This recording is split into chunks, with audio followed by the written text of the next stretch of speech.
The quays of the Port of Montreal were built, rebuilt, and improved upon over a 200-year period. The wooden quays of old were often destroyed, or at the very least, heavily damaged by Mother Nature.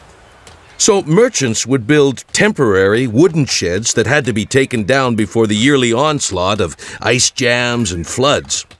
After the Great Flood of 1886, the Harbour Commission worked to significantly upgrade the port's facilities. They built the landfill jetty, which in turn made it possible to build elevated piers and permanent steel storage sheds. The Jacques Cartier Quay, you're standing on right now, by the way, was the first of the major piers to be elevated.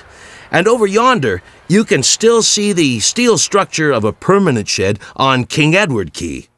At the turn of the century, these new sheds were big enough to warehouse most of the merchandise transiting the port.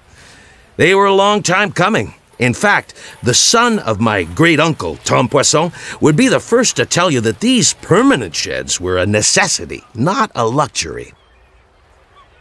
See, a few years earlier, before the permanent sheds were built, the foolhardiness inherited from his father almost cost him his life. It's a sad story, really. It made the headlines. On March 7th, 1903, a fire destroyed the Montreal, a super steamer anchored off the Russell Quay. Attracted to fire like bees to honey, hundreds of curious bystanders flocked to the port. Vying for a better view, many of them climbed on the roof of a half-completed wooden shed.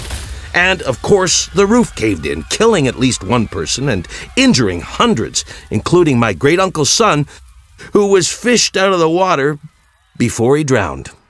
And that's why they built the new permanent sheds with materials that were leading edge for the time. Okay, next stop, the entrance of the Jacques Cartier Pier near De la Commune Street.